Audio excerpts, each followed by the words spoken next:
વડોદરા મહાનગરપાલિકામાં નવા નાયબ મ્યુનિસિપલ કમિશનર તરીકે ઋતુરાજ દેસાઈએ ચાર્જ સંભાળ્યો છે। વડોદરા મહાનગરપાલિકા ખાતે નવનિયુક્ત નાયબ મ્યુનિસિપલ કમિશનર ઋતુરાજ દેસાઈએ વિધિવત રીતે પોતાનો પદભાર ગ્રહણ કરી લીધો છે।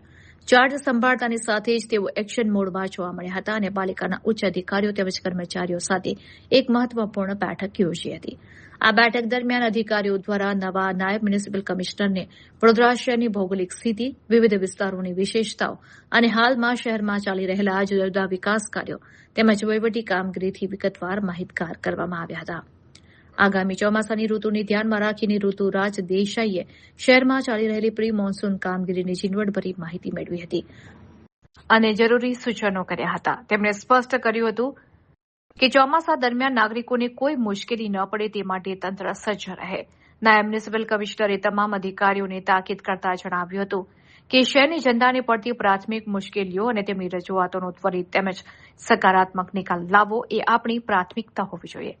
ચાર્જ લેવાની સાથે સતત બેઠકોનો દોર શરૂ કરીને તેમણે વડોદરાના વિકાસ અને જનસુખાકારી માટે કામ કરવાની પોતાની મક્કમ નેમ વ્યક્ત કરી છે।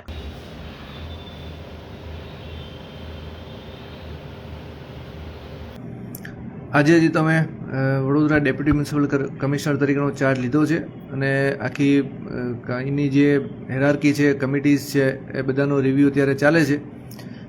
જે કોઈ બાબતમાં સરકારના સૂચનાઓ અને માન્ય કમિશનર સાહેબનું જે માર્ગદર્શન હશે એ મુજબ શહેરીજનોની જે કોઈ સમસ્યા હશે એ દૂર કરવા માટેનો અમારો પ્રયત્ન રહેશે। સાહેબ, શું એશ્યોરન્સ આપશો? કારણ કે શહેરીજનોને ખૂબ આશા છે આપણા પર। એશ્યોરન્સ શહેરીજનોને જે કોઈ મુશ્કેલીઓ પડતી હશે, જે કંઈ પ્રશ્નો હશે, એના માન્ય કમિશનર સાહેબના માર્ગદર્શન હેઠળ અમે એને ત્વરિત નિકાલ કરવા માટેના પ્રયત્નો કરીશું। કઈ વસ્તુ એવી હશે જેને સાહેબ પ્રાયોરિટીમાં લેશે?